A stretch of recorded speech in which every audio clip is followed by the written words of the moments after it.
Nous allons maintenant passer la parole à Monsieur Éric Racine, directeur général du Centre de services scolaires du Val-des-Serres, qui va, lui, pour sa part, nous parler, oui, d'intelligence artificielle, mais également de persévérance scolaire. Donc, Éric, je te laisse la parole. Bien, merci. Le but de la présentation de cet après-midi est surtout de partager avec vous notre initiative là, à Val-des-Serres d'utilisation de l'intelligence artificielle pour prédire et aussi endiguer le décrochage scolaire chez nos élèves.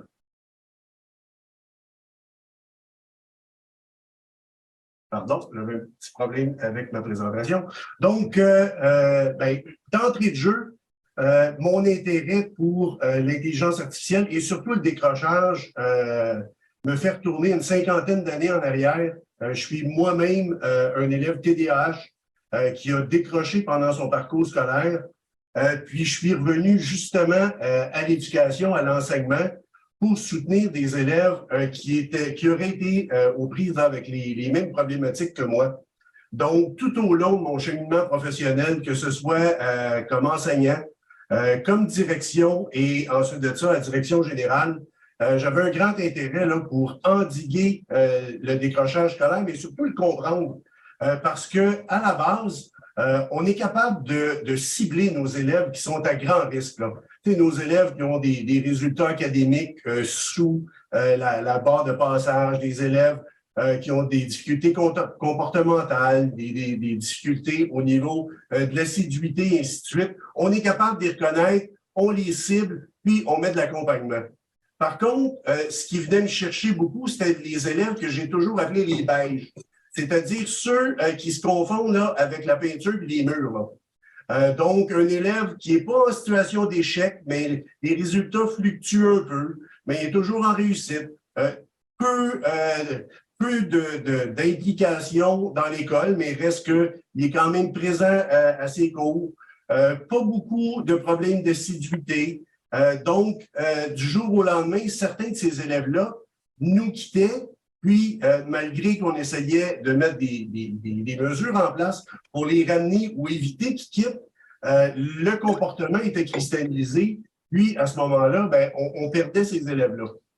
Donc, est venue l'idée de prédire, d'intervenir le plus tôt possible. Vous comprendrez que plus vite dans le cheminement scolaire, on peut intervenir sur un élève, le plus précisément qu'on peut le faire. Donc, si on est capable d'identifier les motifs et optimiser les ressources, parce que vous savez que les ressources dans un centre de service sont limitées.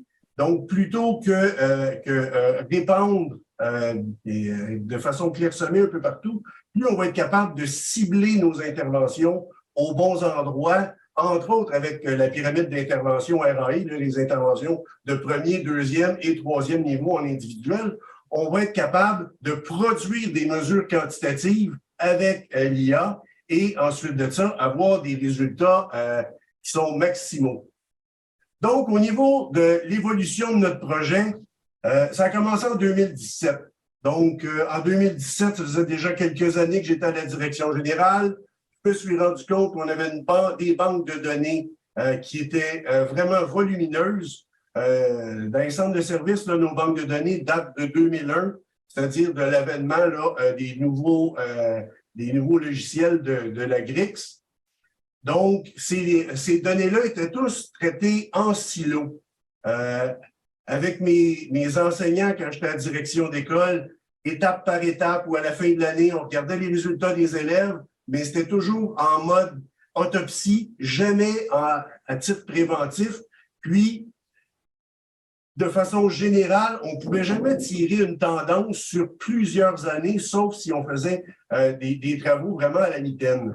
Donc, j'ai eu la chance de contacter quelques entreprises privées avec lesquelles on a développé une pensée d'utilisation des données au-delà des statistiques, mais vraiment en utilisant l'apprentissage machine qui était à ses balbutiements à ce moment-là et développer l'intelligence artificielle. Donc, nos premiers modèles prédictifs, parce que c'est ce qui est innovant dans mon cas, Modèle prédictif, donc prévoir quels seront nos élèves qui vont décrocher et quels sont les motifs derrière ce décrochage.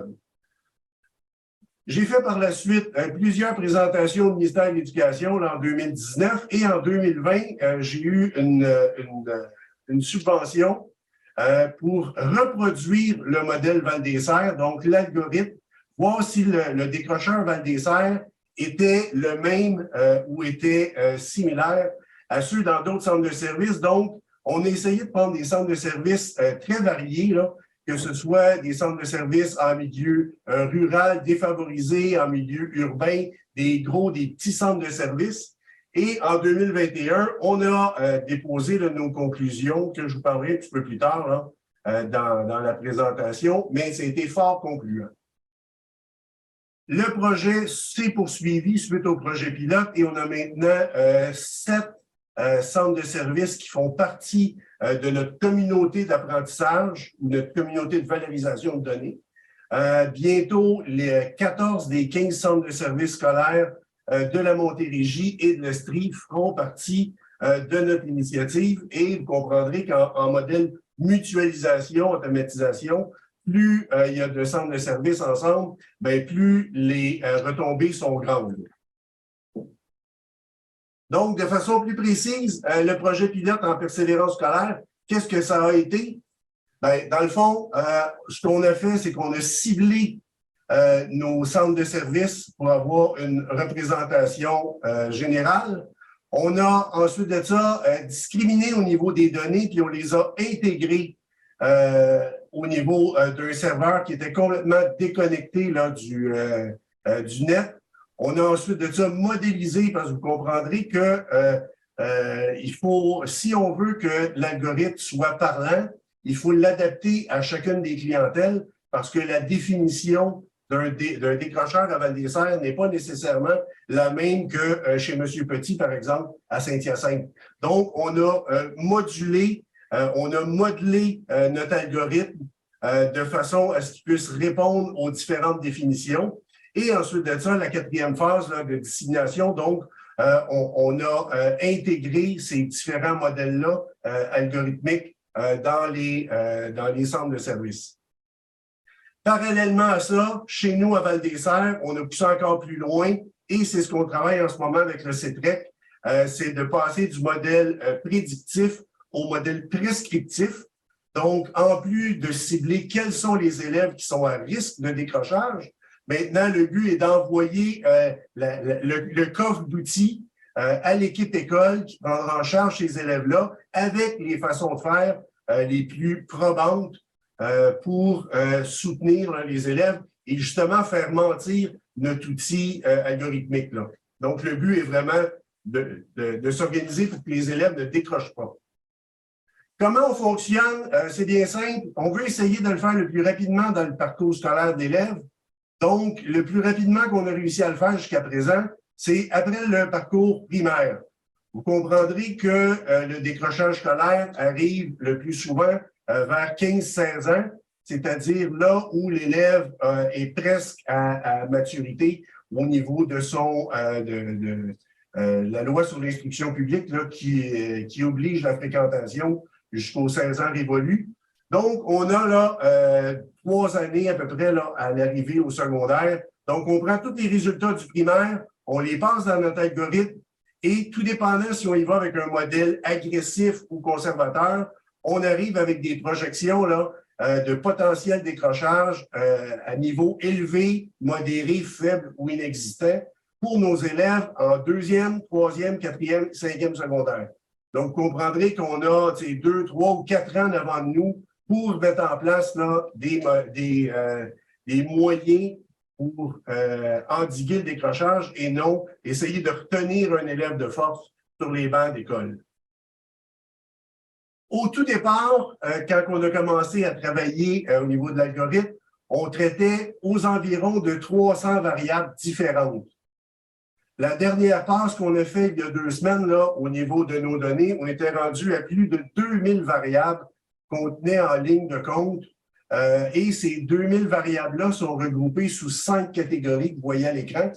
Donc, pour rendre ça plus digeste aux équipes écoles qui vont soutenir là, les initiatives pour contrer le décrochage, on regroupe là, sous assiduité, comportement, performance, profil scolaire et profil socio-démographique.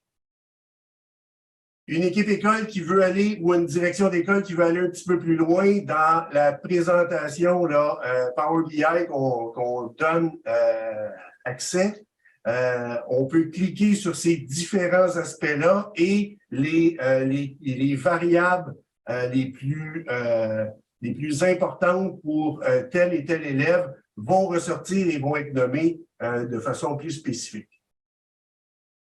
Donc, au niveau des résultats de notre projet pilote qu'on a présenté au ministère, le modèle était de très bonne qualité, l'infrastructure déployée là, était appropriée et l'ajout d'un scientifique de données au niveau du centre et surtout du regroupement de la mutualisation est un gage de succès pour les initiatives futures. L'initiative a permis de démontrer qu'on pouvait personnaliser les différents algorithmes de décrochage aux besoins des centres de services et surtout à leur clientèle. On a démontré qu'on pouvait répliquer ce mode de fonctionnement-là et c'est exactement ce qui va se passer dans la province avec plusieurs autres là, centres comme le nôtre, le regroupement qui pousse là, en ce moment, un dans le coin de Laval, un dans le coin de Québec et un dans le coin du Saguenay-Lac-Saint-Jean. On s'est rendu compte qu'une fois que les centres de services avaient intégré, ils étaient très enthousiastes. Et, comme vous le savez, on a passé, pendant le projet pilote, on a passé à travers la COVID. C'est-à-dire que beaucoup de nos données ont été impactées. Vous comprendrez qu'avec le téléenseignement, et ainsi de suite, tout ce qui est donné au niveau des absences, tout ça, n'était plus relatif et pouvait impacter négativement le produit.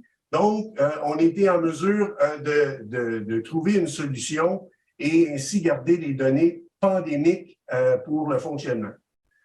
Donc, j'essaie de me dépêcher. Donc, le changement de pratique, si on veut, qui s'exerce dans nos organisations, tient, selon nous, à trois grands enjeux. La validité des données, la valorisation qu'on fait des données et surtout, et d'autant plus, la visualisation des données. Je vous parlais tantôt de ce qu'on a fait avec la COVID. Donc, on a développé ce qui s'appelle la dérive conceptuelle des données. Les statisticiens d'entre vous comprendront le fonctionnement. Là. Donc, on a réussi à extraire les données qui pouvaient jeter un voile et envoyer nos résultats hors balise. Puis, de cette façon-là, les résultats scolaires de 2021, 21-22 peuvent être maintenus. Le but, lorsqu'on veut valoriser des données et le fonctionnement qu'on a fait, de un, il faut comprendre qu'on les observe, les données, donc il faut sélectionner les bonnes données. Ensuite de ça, dans l'échelle de valorisation, il faut comprendre ces données-là une fois qu'on les croise, ce qui nous a permis par la suite de prédire. Donc, notre algorithme prédictif nous a permis de nous rendre là. Et l'autre étape que je travaille avec le CETREC en ce moment, la partie prescriptive, le petit coffre d'outils, s'en vient sous peu. Voici quelques exemples de visualisation qu'on est capable de faire autant en intelligence d'affaires que intelligence artificielle en ce qui concerne le décrochage. Donc, vous voyez là, surtout avec les graphiques du bas, qu'on est parti de loin au niveau de la représentation pour se rendre là au diapo au graphique du haut. Et celui-ci, qui est la dernière tranche là, pour ce qui est de notre tableau de bord de persévérance scolaire.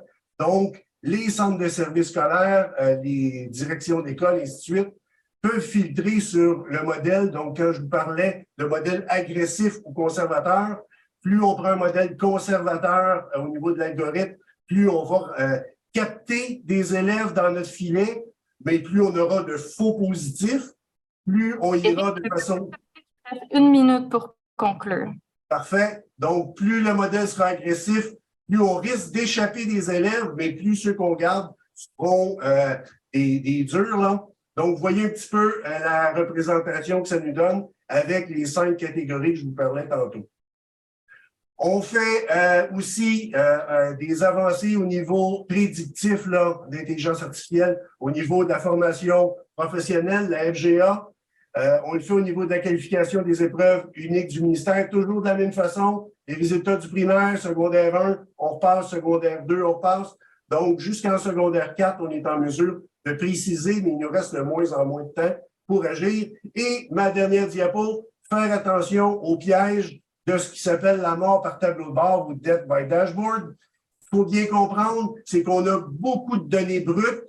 Il faut être en mesure, pour bien les utiliser, de les ordonner, comme vous voyez, donc par exemple par couleur, les structurer pour être capable de permettre une visualisation qui va permettre aux gestionnaires d'utiliser les outils d'aide à la décision comme on a proposé.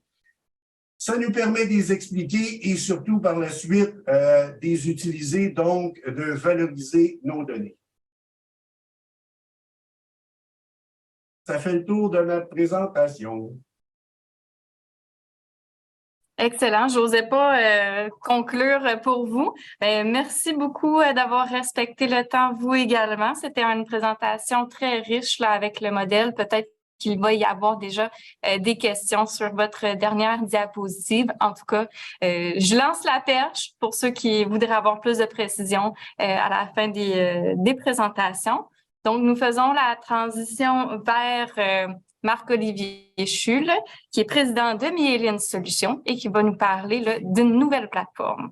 Mais Marc-Olivier, pardon, je te dénomme. C'est correct, j'accepte tout nom composé tant que c'est créatif, ça me va. Très bien. J'espère que vous voyez bien ma présentation. Donc, aujourd'hui, je vais justement vous parler d'une boîte à outils intelligente pour les élèves autistes et à besoins particuliers. Mais mon objectif là-dedans, surtout quand on entend parler d'intelligence artificielle, d'intelligence numérique, c'est quelque chose qui peut paraître quand même assez abstrait, même si on a eu des superbes exemples aujourd'hui. Et moi, je suis psychoéducateur à la base et quand j'explique aux gens que je travaille en intelligence artificielle, des fois, j'ai l'impression que les gens imaginent que je suis en train de me battre contre ChatGPT ou que je suis en train de faire de la psychologie sur les intelligences artificielles. Et je voulais essayer de donner un exemple dans lequel on pouvait illustrer l'intelligence artificielle et plusieurs types d'une façon relativement concrète, puis que j'espère va paraître claire. Pas me mettre de pression. Il y a une chose qu'on m'a dit plusieurs fois dans une présentation où on va montrer une nouvelle plateforme, c'est de ne jamais faire de démonstration live parce que c'est toujours dans une démonstration que rien ne marche. Donc, je vais essayer de faire une démonstration live, mais j'ai un PowerPoint si besoin. J'espère que vous allez pouvoir voir la plateforme et que ça fait une transition entre mon PowerPoint et la plateforme. Oh my God, j'aime ça quand les choses marchent. Je vais vraiment juste revenir sur le besoin pour lequel est-ce qu'on a créé ça. L'idée était relativement simple. C'était de se dire, l'intelligence artificielle, on a beaucoup utilisé dans le domaine justement de la détection, dans l'utilisation pour aller rechercher de l'information au niveau scientifique. Mais à un moment, on s'est dit, beaucoup d'informations qui existent dans le milieu scolaire, elle n'est pas forcément dans la littérature, elle est souvent dans la tête des intervenants, dans les tiroirs des intervenants, dans le dossier OneDrive que chaque école a, dans lequel plein d'enseignants viennent mettre les choses qu'ils ont créées, dans toutes les choses qu'ils ont testées. Donc, vraiment de l'intelligence du terrain. Et notre question, c'était de se dire, est-ce qu'on peut trouver des moyens pour valoriser cette connaissance du terrain et idéalement, utiliser l'intelligence artificielle pour réussir à faire ressortir, à essayer de mieux comprendre des choses comme ça.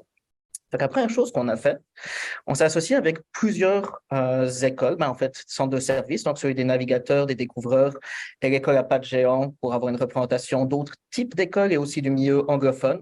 On a également demandé à des personnes qui avaient déjà beaucoup de contenu, d'outils, donc qui avaient soit des bibliothèques, soit qui avaient réuni des outils qui venaient du terrain, comme l'école à pattes géants à une matériothèque, Trésor éducation spécialisée que vous connaissez peut-être, qui est quand même je ne sais plus combien de milliers d'intervenants aujourd'hui qui ont partagé des ressources. Donc, ça a été un peu notre premier dataset. Et ce qu'on a décidé de faire, c'est qu'on est arrivé avec vraiment au début juste ce qu'il y a là en haut, donc un simple système de recherche. Et on a été demandé aux intervenants, qu'est-ce que vous en pensez? Et on a vraiment voulu aller dans cette logique-là, parce que souvent, malheureusement, on parle beaucoup de la recherche en intelligence artificielle et on essaie de la squeezer un peu sur le terrain. Puis on voulait vraiment essayer de faire l'inverse, donc de demander aux gens et ensuite de faire souffrir les chercheurs au niveau de l'IA en faisant comme, c'est ça qu'ils veulent sur le terrain, comment est-ce qu'on fait ça? Et faut dire que ça a été pas mal de discussions là-dessus, mais au bout de plusieurs itérations, on pense qu'on a trouvé des moyens d'utiliser qui sont pertinents. Première chose, c'est qu'intelligence artificielle, même si c'est brillant comme outil, des fois, c'est totalement utile d'utiliser des choses très basiques. La première chose qu'on nous a demandé sur notre portail, c'est juste de rajouter des catégories, de mettre des systèmes de filtres, de commencer par mettre toutes les choses qui existent déjà avant de s'amuser avec des choses beaucoup plus compliquées. Donc, c'est sûr que dans un système de recherche, il y a de l'intelligence artificielle. On recherche les mots, on analyse, on essaie de comprendre les besoins. Si vous regardez, même dans le système de filtre, si vous regardez en haut, moi, je suis inscrit en tant que Marc-Olivier. Le système peut apprendre sur ce qui est pertinent pour moi. Si, par exemple, je suis un enseignant au milieu universitaire, il va me montrer des choses qui sont plus pertinentes pour ce niveau-là que, par exemple, des choses de maternelle qui seraient peut-être moins pertinentes. Ensuite, notre travail a été beaucoup de se dire, bon, disons qu'on cherche quelque chose, comment est-ce que vous voulez qu'on fonctionne? Par exemple, là, je vais aller sur transition, ça vous montre un peu la structure, il y a des catégories, des sous-catégories, dans chacun, il y a des outils. Comme vous voyez, chacun a une note associée. Et ça, c'est aussi une chose qui est venue du terrain, de dire, écoutez, moi, je ne veux pas que vous me dites, utilise cet outil. Je veux que vous me dites, voici tous les outils qui peuvent être pertinents, et idéalement que vous me disiez à la limite lesquels sont plus pertinents que les autres, mais laissez-moi choisir là-dedans. Et c'est exactement ce qu'on a essayé de faire, justement. Là, vous voyez les notes, je vais aller sur un outil. Ces notes représentent pour l'instant simplement ce que les gens ont pensé de cet outil-là, en se disant, et on travaille à ce que ce soit ce que les gens qui sont dans la même situation que vous ont pensé et est-ce qu'ils l'ont trouvé pertinent. C'est sûr que là, on reste avec des données subjectives. Donc, c'est une première étape. Et là, on est en train de travailler avec justement de l'intelligence artificielle une fois de plus, sur voir comment est-ce qu'on peut utiliser les suivis. Donc, est-ce que des gens l'ont déjà utilisé? Si oui, est-ce que ça a marché? Comment? Et les informations scientifiques, est-ce qu'il y a des articles qui en parlent? L'idée, c'est vraiment qu'au bout d'un moment, lorsque vous cherchiez, peu importe ce que vous cherchez sur le système, que ça puisse vous dire, écoutez, voici ce qui est le plus intéressant. Parmi ces choses, voici les choses qui sont les plus soutenues scientifiquement. Parmi celles-ci, voici celles qui sont peut-être le plus soutenues pour des situations comme les vôtres. Et idéalement, voici celles qui sont les plus appréciées par vous, mais aussi, par exemple, par les parents, par les élèves, parce qu'on sait que pour le maintien de l'intervention, c'est un point qui va être fondamental. Maintenant, ça, c'est justement notre première étape. Comme vous le voyez, l'outil, pour le moment, c'est vraiment, on renvoie quasiment tout le temps à la source d'origine de l'outil. On conserve une copie au cas où certaines sources disparaissent, mais notre but n'est vraiment pas de nous approprier les choses. L'idée, c'est vraiment beaucoup plus de classifier. Là, c'était la vision qu'on avait encore jusqu'à la semaine passée. Mais maintenant, on a justement travaillé grâce aux différentes itérations pour arriver à une autre version de l'outil. Alors, je sais que comme ça paraît surtout plus compliqué, mais elle a beaucoup d'avantages par rapport à l'autre. Premièrement, les différentes qualités qu'on voit sont visibles d'un seul coup et on pourra voir les différentes appréciations de chacun, mais surtout, on essaie d'extraire cet outil a été utilisé, prévu pour qui ou a été utilisé pour qui, a été utilisé par qui, a été utilisé dans quel type de situation. Avec cet objectif que plus on avance, plus on peut donner des informations qui sont précises. Alors, je prétendrai jamais que toutes les informations seront parfaites. On est dans la situation du flou du terrain. Des fois, il y a des questions tellement spécifiques où la meilleure réponse, c'est on ne sait pas. Il y a 3 enseignants qui ont tenté un truc là-bas. On ne sait pas tant si ça a marché, mais c'est mieux que rien et c'est tout ce qu'on connaît pour l'instant. Mais l'idée, c'est de pouvoir faire remonter toutes ces connaissances. Puis ça, je parle au niveau individuel. Mais l'idée, c'est aussi, et ça, c'est une partie qu'on vient de mettre en ligne d'ailleurs, que les personnes qui fournissent ces outils, que ce soit des centres de recherche, que ce soit des écoles, que ce soit des centres de services, puissent savoir qu'est-ce qui a marché, qu'est-ce qui a été utilisé, qu'est-ce que les gens ont consulté, quelles sont les recherches qui ont été menées pour lesquelles les gens n'ont pas trouvé d'outils. L'idée, c'est que lorsqu'on fait du travail de transfert de connaissances, qu'on puisse partir de façon beaucoup plus proche du terrain, autant sur les choses où on voit des manques que des choses où on voit des choses brillantes, en se disant, écoutez, on n'a rien dans l'information scientifique sur, je vais dire n'importe quoi, sur comment aider un enfant autiste à aller chez le coiffeur, mais on voit qu'il y a 12 outils qui ont été créés sur le terrain, dont 3 qui sont vraiment utilisés fréquemment et qui ont l'air d'avoir une haute efficacité. Il faut qu'on lance des chercheurs là-dessus ou il faut qu'on le diffuse ailleurs et essayer de faire aussi remonter cette connaissance ailleurs. Maintenant, notre objectif, et on est en train de lancer une nouvelle recherche, c'est de pouvoir aller un tout petit peu plus loin que ça. C'est de se dire, c'est excellent de pouvoir se dire, voici les outils qui ont la plus grande probabilité de marcher. Mais ensuite, il faut réussir à mettre ça en application. Pour ça, ce qu'on a fait, je vais aller sur ma page d'accueil, on voit les différents, justement, portails. Mais on a aussi créé ce qu'on appelle des profils. L'idée, c'est que, par exemple, je vais en prendre un, Vincent, c'est un personnage fictif, donc je ne donne aucune information confidentielle. Mais disons qu'on trouve des interventions qu'on trouve utiles pour lui. Là, par exemple, on a pris une situation d'hyperstimulation dans laquelle on avait mis en place un moment de retrait, mais aussi un outil de relaxation comme un MP3 ou d'autres choses, de pouvoir le transférer à toutes les personnes pour qui c'est pertinent. Évidemment, l'enseignant, mais éventuellement Vincent lui-même pour la relaxation ou d'autres personnes, par exemple ses parents ou sa grand-mère qui le regarde une fois toutes les 2 semaines, je ne sais pas, pour que chacune de ces personnes puisse dire, ben, écoutez, moi, j'ai vu l'utilisation aujourd'hui, il l'a fait pendant 20 minutes et ça a l'air d'avoir super bien marché. Ce qu'on veut faire avec ça, c'est de pouvoir les soumettre, mais c'est surtout de pouvoir voir l'évolution dans le temps. C'est-à-dire, évidemment, là, il n'y a pas de données, c'est des données fictives, donc ça donne des formes bizarres, mais de pouvoir voir, hey, il semble qu'il y ait une amélioration ou au contraire, qu'il y ait une difficulté qui se maintient. Et ça ouvre plusieurs possibilités. La recherche qu'on va mener maintenant va se centrer surtout à essayer de détecter des choses. On avait parlé de détecter du décrochage scolaire. On n'est pas rendu à quelque chose d'aussi précis que ça. Notre optique pour le moment, c'est juste quand on a un intervenant qui fait des suivis avec parfois des 50, j'ai vu une fois 50 élèves, donc beaucoup d'élèves, que pendant les moments où il n'est pas sur son dossier, au moins il y a quelque chose qui puisse lui dire, hey, on ne sait pas ce qui se passe, mais les données sont bizarres sur ce dossier. Va checker. C'est une sorte de système de sécurité en plus. Puis évidemment qu'un jour, ce qu'on aimerait, c'est pouvoir utiliser toutes ces données pour pouvoir se rendre à une situation où on dit, ben écoutez, pour Vincent, ce qu'on a mis en place, par exemple, cette relaxation n'a pas marché, mais on a d'autres personnes similaires à Vincent pour qui cette autre intervention a marché, ça serait peut-être utile de les utiliser. Et de la même façon, qu'on puisse utiliser ces données qui sont plus au niveau individuel pour pouvoir revenir sur le portail et que ça nous aide à faire des meilleures recommandations pour que vous puissiez chercher, je cherche des outils directement pour Vincent ou je cherche des outils directement pour moi, pour des élèves qui ont telles caractéristiques et que ça puisse vous amener les choses les plus pertinentes parmi, je pense qu'aujourd'hui on a quelque chose comme 50 000 outils dessus. Ça augmente, donc disons, parmi les futures centaines de milliers d'outils qu'on espère collecter au bout d'un moment, que vous puissiez savoir les 2, 3, 4 qui vont être pertinents pour vous. Donc, pour le moment, c'est quelque chose qu'on a monté en collaboration justement dans le milieu scolaire, spécifiquement pour les élèves autistes. On a rajouté besoins particuliers parce qu'un élève autiste qui soit que autiste et des outils qui seraient pertinents que en cas d'autisme et jamais ailleurs, ça n'existe pas tant que ça.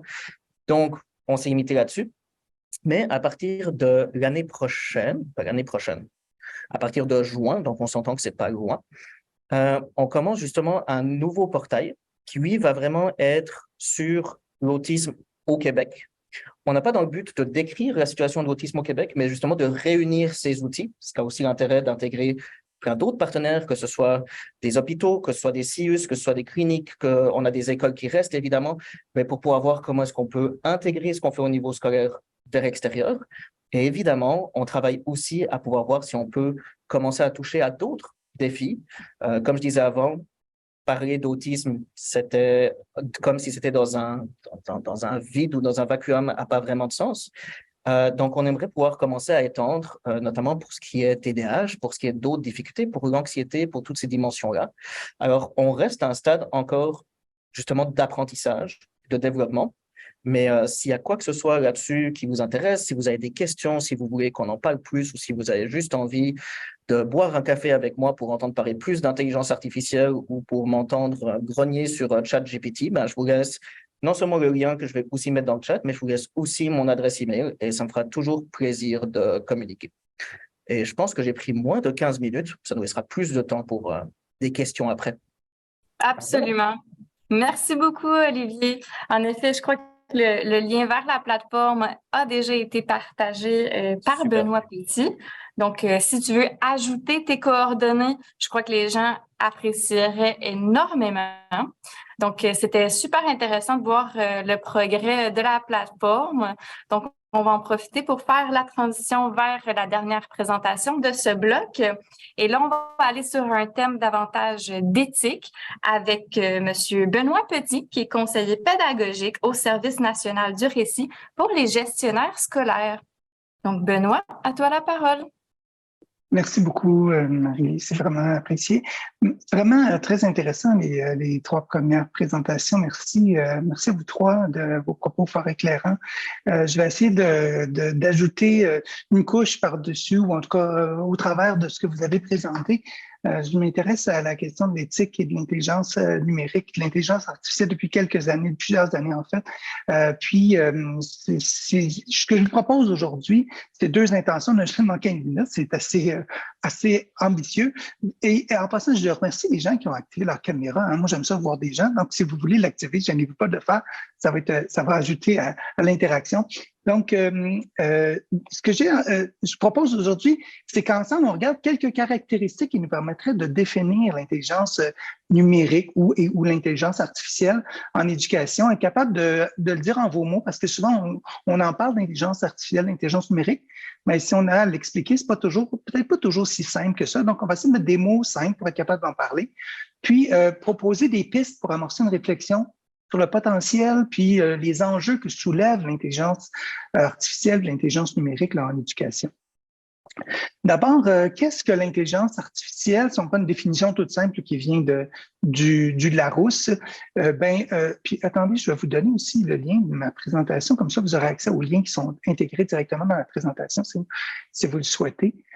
Non, c'est pas le bon lien que je vous ai donné. J'ai donné le lien de la plateforme de Marc-Olivier plutôt. Donc, je vous donne ça, ça ne sera pas très long. Je vous mets ça dans le clavardage ici, le bon lien. Voilà, c'est prêt. Donc, ça, c'est le bon lien. Donc, l'intelligence artificielle, on dit que c'est un ensemble de théories et de techniques qu'on met ensemble, qu'on met en œuvre pour réaliser des machines qui vont tenter de simuler l'intelligence humaine. OK? Puis actuellement, quand on écoute les chercheurs, ils nous disent qu'on arrive à le faire de façon super efficace, mais de façon très cloisonnée. C'est-à-dire qu'on va être capable de reproduire beaucoup plus efficacement que l'intelligence humaine des fonctions précises de l'intelligence humaine, mais la globalité des compétences, des capacités intellectuelles de l'être humain, on n'a pas encore d'intelligence numérique ou d'intelligence artificielle qui sont capables de le faire de façon globale. Mais on approche de ça, puis c'est ce qui inquiète, entre autres, nos grands chercheurs comme Joshua Bengio, par exemple, et qui nous disent on devrait peut-être faire une pause là-dedans, dans cette question-là. On va aller voir pourquoi, peut-être d'autres raisons. J'ai donné un atelier d'une heure lors de la journée du numérique en éducation à l'automne dernier. J'avais posé la question aux gens, si vous aviez à décrire en vos mots l'intelligence artificielle, ça serait quoi? Quel mot vous utiliseriez? Et puis, vraiment fascinant, intéressant, vous pouvez prendre le temps de regarder ces mots-là que les gens ont choisis pour déterminer. Et on voit qu'il y a beaucoup d'éléments, on pourrait élaborer sur chacun des mots. Je suis sûr que mes co-présentateurs et présentatrices seraient capables d'élaborer sur plein de ces mots-là qui sont juste là, les mots qui sont là. Donc, c'est intéressant. Le plus gros qui est ressorti, c'est quand même algorithme. Hein? Le mot algorithme, on le dit depuis tantôt, je pense que chacun de mes collègues ont utilisé le mot algorithme dans leur présentation. Mais si je vous demandais à vous, tout le monde ici, de dire en vos mots, d'expliquer à un enfant de 10 ans, c'est quoi un algorithme, qu'est-ce que vous diriez? Comment vous le diriez?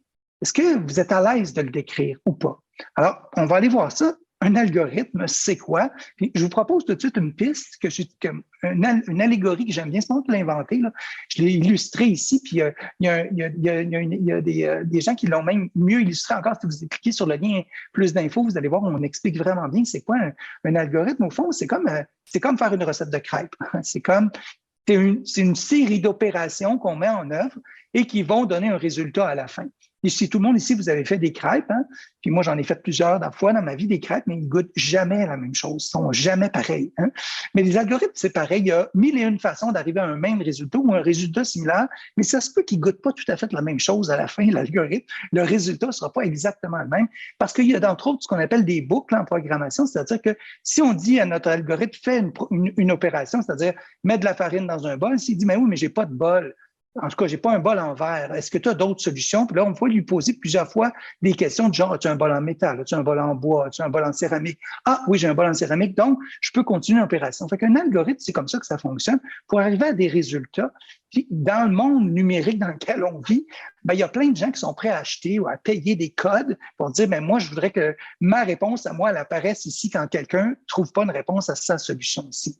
Donc, j'ai pas de lait, ben, j'ai une belle machine distributrice en bas au coin de la rue, tu peux aller chercher du lait, tu vas pouvoir finir ta recette avec du lait, il y en a au coin de ta rue chez vous. Donc, dites-vous que c'est un peu ça le principe. Puis quand on est avec des intelligences artificielles, l'intelligence numérique, les algorithmes travaillent de cette façon-là. OK? Ils reproduisent des boucles pour essayer de répondre, de trouver une solution. Mais les algorithmes d'intelligence artificielle, eux, ont la capacité de s'auto-programmer. Donc, dans un algorithme traditionnel, c'est l'être humain qui détermine les boucles et les choix qu'il y a comme possibilité. Dans le cas d'intelligence artificielle, l'algorithme, lui, a même la possibilité d'ajouter de nouveaux algorithmes ou d'aller en chercher des qui existent puis de les mettre dans sa recette pour essayer d'arriver au résultat qu'il veut à la fin. C'est ce qu'on appelle de l'apprentissage profond, c'est-à-dire que les algorithmes sont capables d'apprendre d'eux-mêmes de leurs erreurs selon les réponses qu'on leur donne.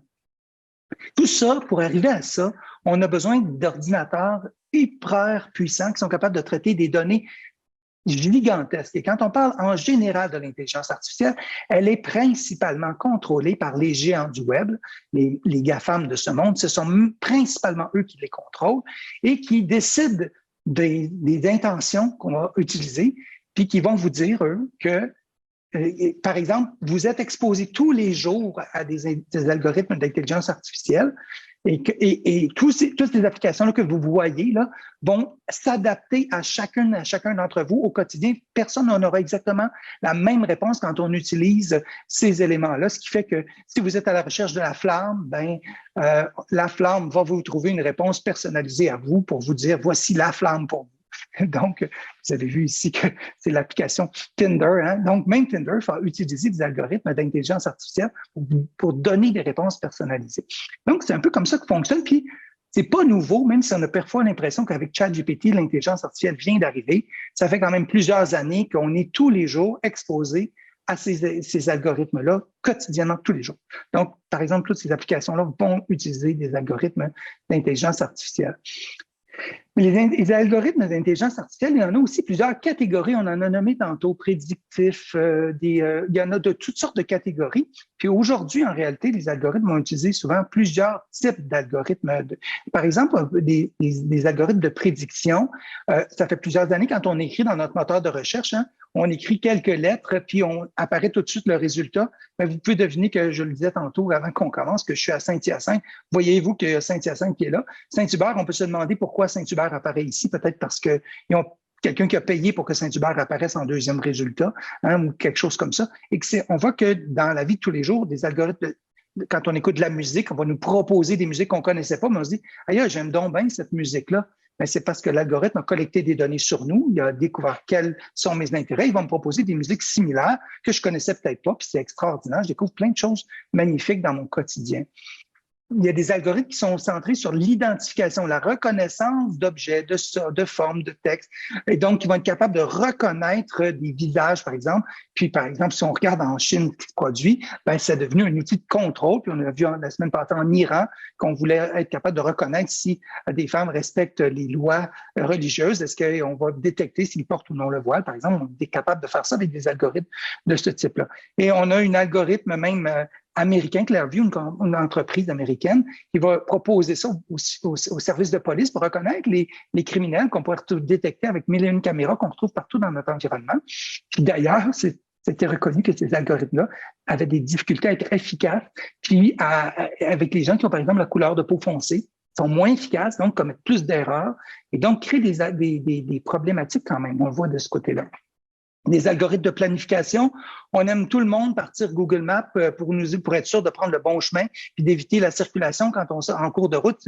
Notre algorithme va être capable de s'adapter en temps réel à la réalité parce qu'il va collecter les données en temps réel sur le déplacement des usagers et nous proposer. C'est grâce à des algorithmes d'intelligence artificielle qui s'adaptent, qui apprennent au fur et à mesure et qui vont nous proposer des solutions ou même nous proposer d'aller prendre un café après 1 heure de route pour nous dire il y a un Tim Hortons pas loin, ça ne tente pas d'arrêter de prendre un café. il y a peut-être quelqu'un qui a payé pour qu'on me propose d'aller prendre un café, mais ça fait peut-être mon affaire aussi d'aller prendre un café puis de savoir que je peux aller en chercher un juste pas loin au coin à la prochaine sortie.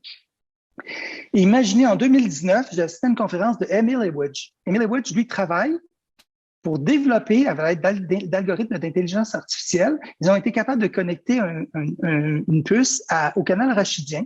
Ils ont pu, grâce à l'intelligence artificielle, décoder l'ADN humain et se rendre compte que certaines maladies dégénératives sont dues à des erreurs de code dans nos gènes qui s'introduisent avec le temps.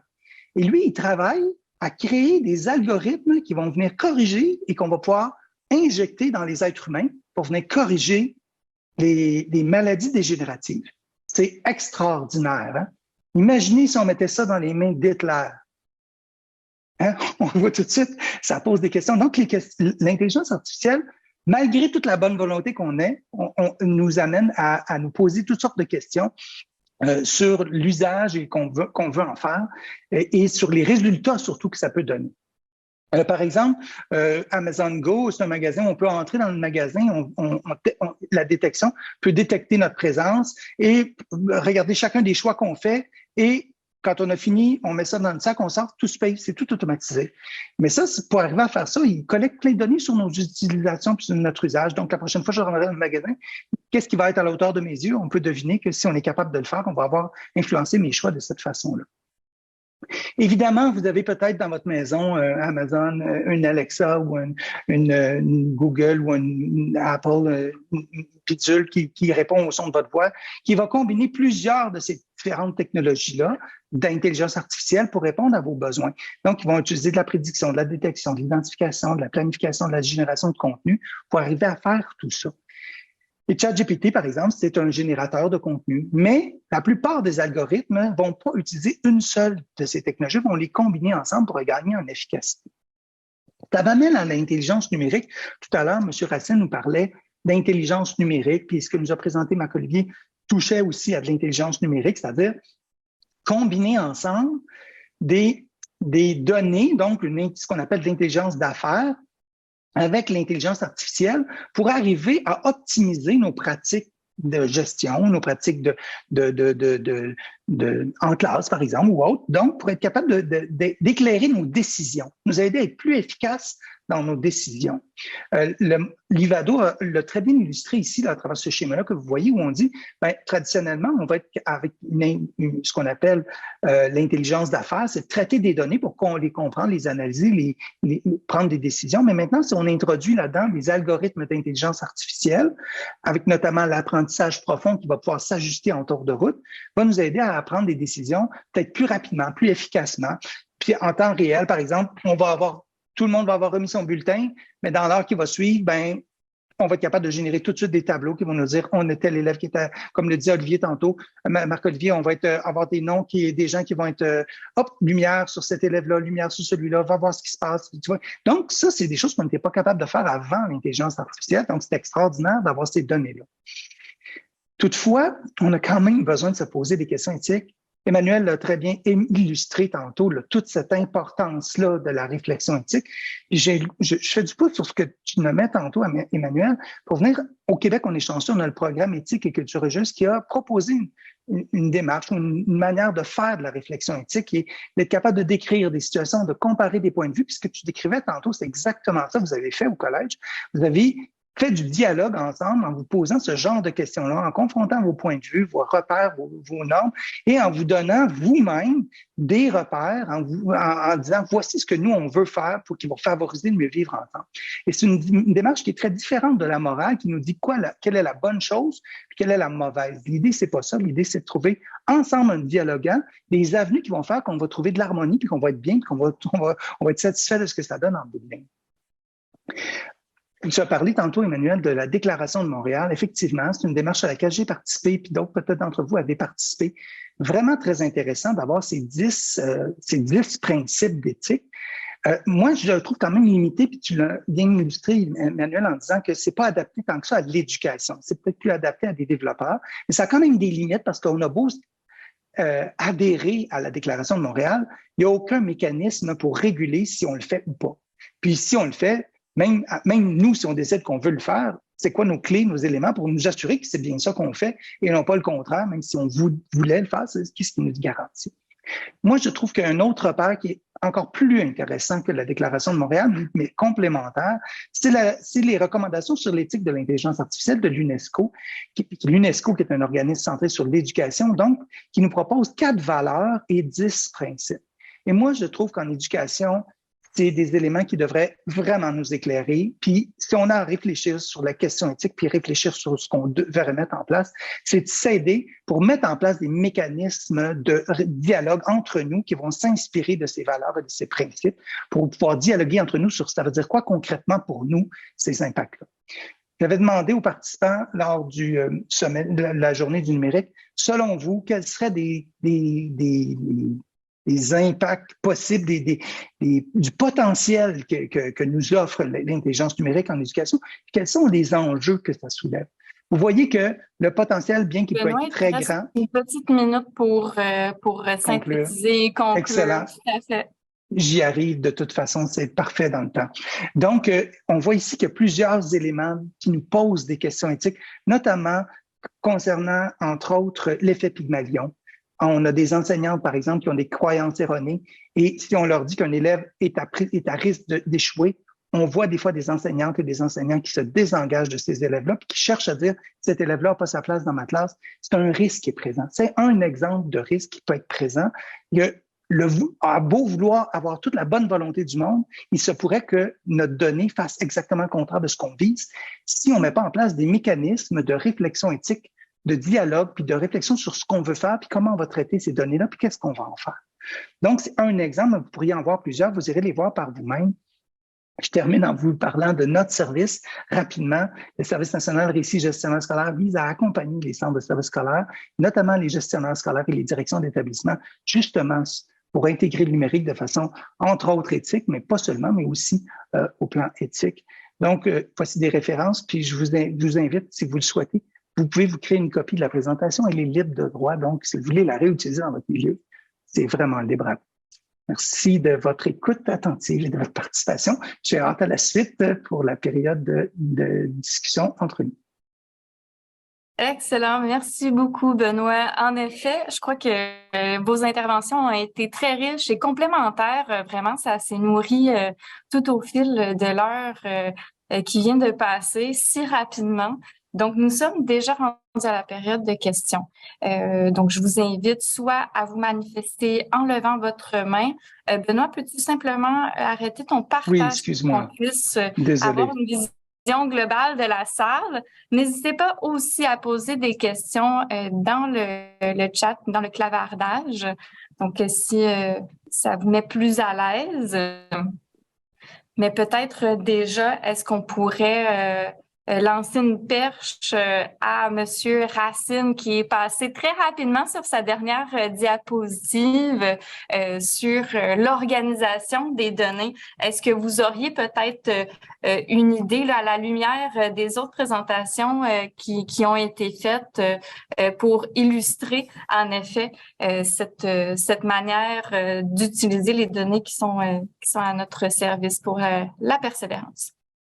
Oui, bien sûr. Ben, le piège, c'est toujours, on a beaucoup de données en notre possession et je me suis rendu compte avec mes gestionnaires qui voulaient avoir des tableaux de bord sur à peu près tout.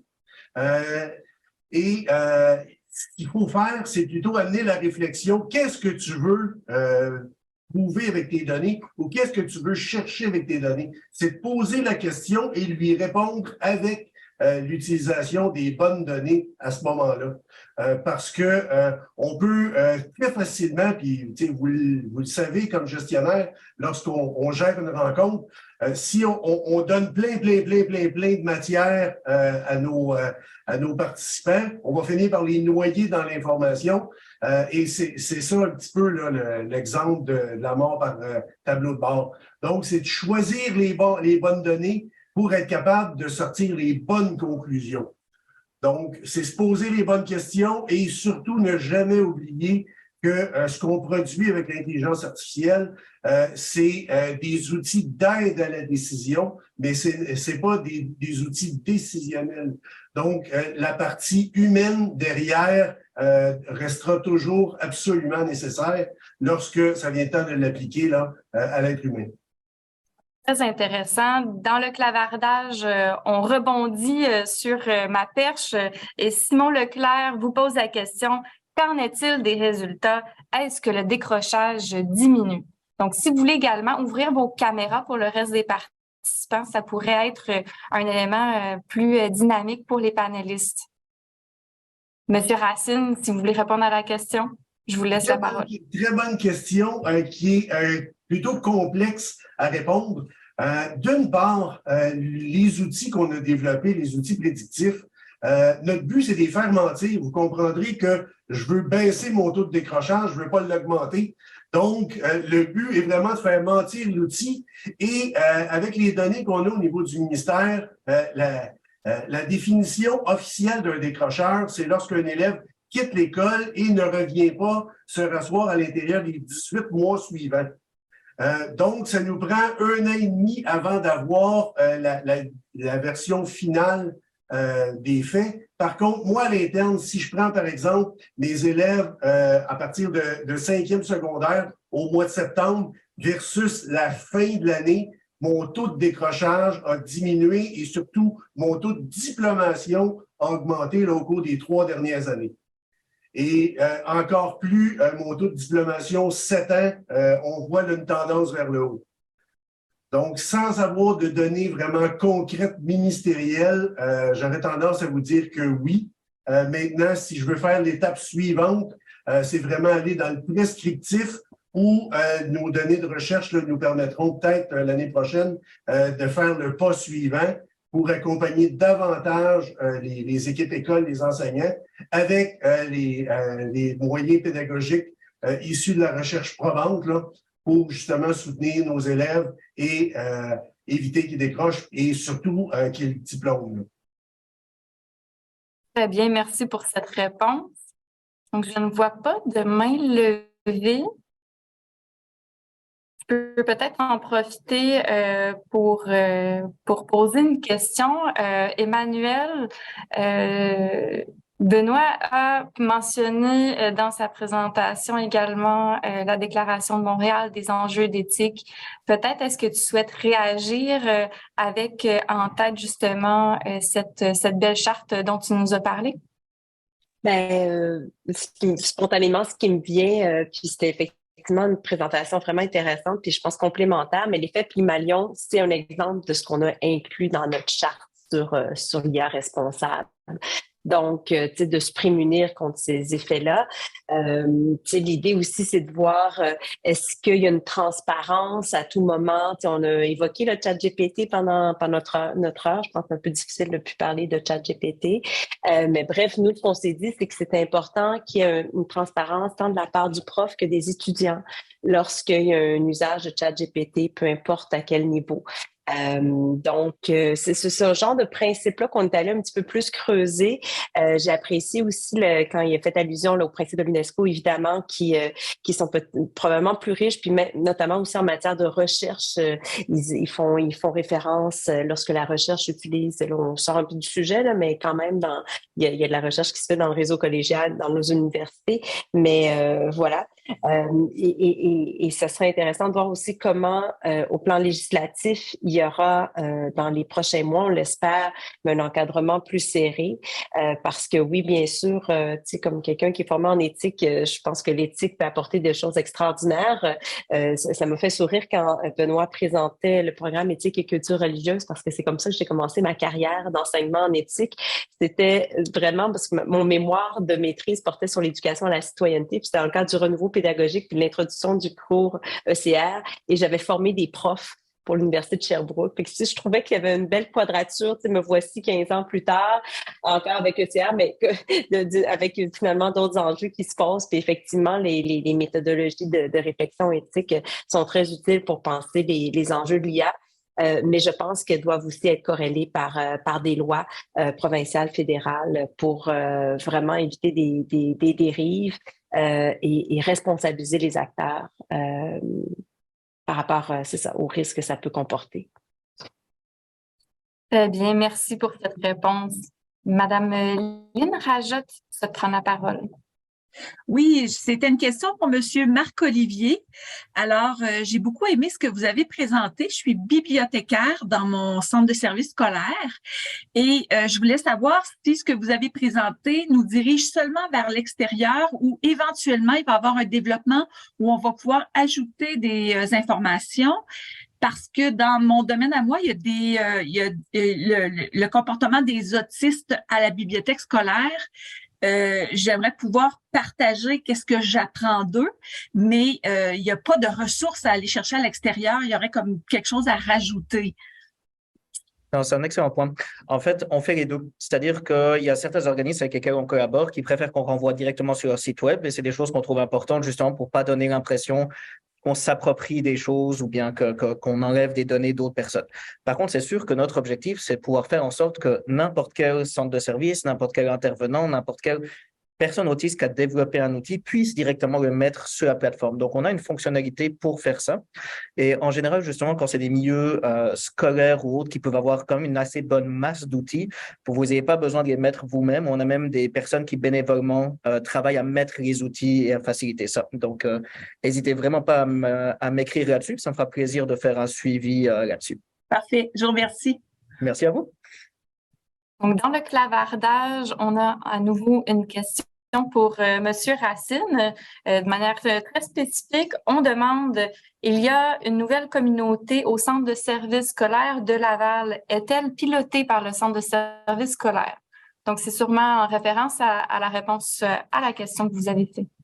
Effectivement, la communauté de pratique qui se développe là, dans la région des 3L, là, Laval, Laurentides, Lanaudière, est pilotée par le centre de service scolaire de Laval, celle au centre du Québec par des navigateurs et celle dans les coins du lac Saint-Jean, du Saguenay-Lac-Saint-Jean, c'est par les rives du Saguenay. Très bien, merci. Et une dernière question, on pose dans le clavardage encore une fois par Monsieur Sébastien Bouchard qui évoque les enjeux que l'intelligence artificielle soulève dans le cas de risque de plagiat, donc dans l'utilisation que les élèves peuvent avoir de l'IA. Auriez-vous une réflexion sur le sujet? Donc, je crois que la question est ouverte à l'ensemble des panélistes. Donc, si l'un d'entre vous souhaite avoir une réflexion à chaud sur le plagiat. Oui, Benoît? Peut-être me lancer. Ah, pardon. Vas-y, Manuel. Vas-y, t'as levé ta main. Moi, j'ai ouvert mon micro. Vas-y.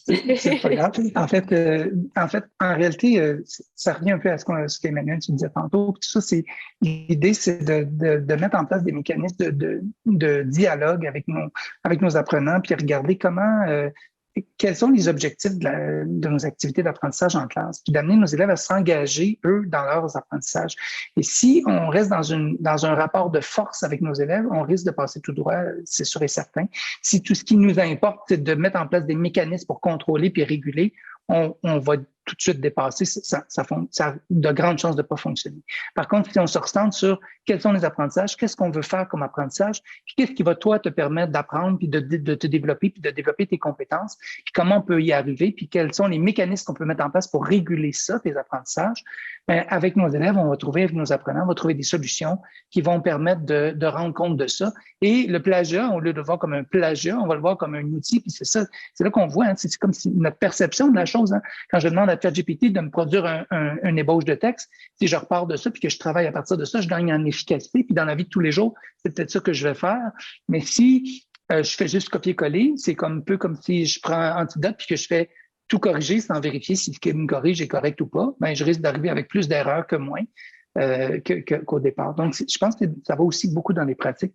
Manuel, je te laisse poursuivre et compléter. Ben, c'est tout à fait dans la même ligne. Puis, tu sais, j'aimerais rappeler que le plagiat n'est pas arrivé il y a quelques années, là. Je pense que depuis qu'il y a un système même, tu sais, j'avais un collègue qui disait même à la Grèce antique que le plagiat, c'était problématique. Donc, expert sur ces questions-là. Mais, Je veux dire, je pense que c'est ça, c'est de sensibiliser, d'outiller, de travailler en collaboration, expliquer pourquoi c'est important pour eux, comme cohorte aussi. Quand on a eu la pandémie, moi j'ai enseigné en ligne, c'était assez aussi catastrophique pour des raisons évidentes, c'est-à-dire qu'on savait même pas qui était vraiment là, qui faisait le travail. Alors on a eu à composer avec différentes circonstances comme enseignant, et il y a aussi des stratégies dans les évaluations qu'on peut mettre en place qui vont diminuer les risques de plagiat. Bon, c'est sûr qu'on peut penser à, on vient en classe avec un papier puis un crayon puis on rédige. Ça, c'est une façon, puis faut pas la jeter du revers de la main. Mais on peut penser aussi à des évaluations qui sont modulées où on va demander soit un portfolio, un journal de bord, une évaluation qui se fait en différentes étapes, un plan, une rédaction, et où on fait de la rétroaction avec l'étudiant sur les différents éléments, qu'on voit comment il l'intègre. Alors ça devient plus difficile à ce moment-là de plagier. Mais je pense que, tu sais, toute la créativité pour avoir différentes sources de plagiat, ben, ça vient juste d'ajouter à une autre option, mais je pense que comme prof, il faut être vigilant, puis voir à prévenir, sensibiliser, et aussi, ben, je peux peut-être même ajouter détecter, là, tu sais, il y a différentes plateformes qui aident la détection du plagiat et on soutient qu'un jour même on pourra détecter si c'est vraiment ChatGPT. Enfin bref, ça c'est avoir tout ça, mais tu sais, je pense qu'il faut, c'est ça. C'est l'idée dans tout ça, c'est peut-être de mettre de l'avant la pratique réflexive, tant pour l'enseignant que pour l'apprenant, puis de ben, qu'est-ce qu'on est en train de faire ici, puis ça sert à quoi. Puis quand il y a un sens véritable, à ce moment-là, une motivation, puis un engagement, et d'offrir du soutien, parce que mes petits cas que j'ai eu de plagiat, là, malheureusement, c'était des étudiants qui étaient insécures ou qui manquaient de temps, bon, ça c'est une autre chose, mais étaient insécures face à la tâche. Et là, je me dis, ben comme prof, ça nous appartient aussi de se rendre disponible, puis d'aider pour accompagner. Très bien. Merci beaucoup, Emmanuel, pour ce complément de réponse très enrichissant.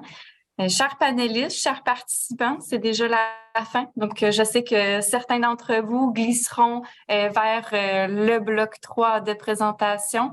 Donc, je tiens à tous et chacun vous remercier d'avoir été là, d'avoir participé et en espérant que le reste de votre après-midi sera aussi enrichissant que ce panel. Donc, merci à vous tous. Bon après-midi.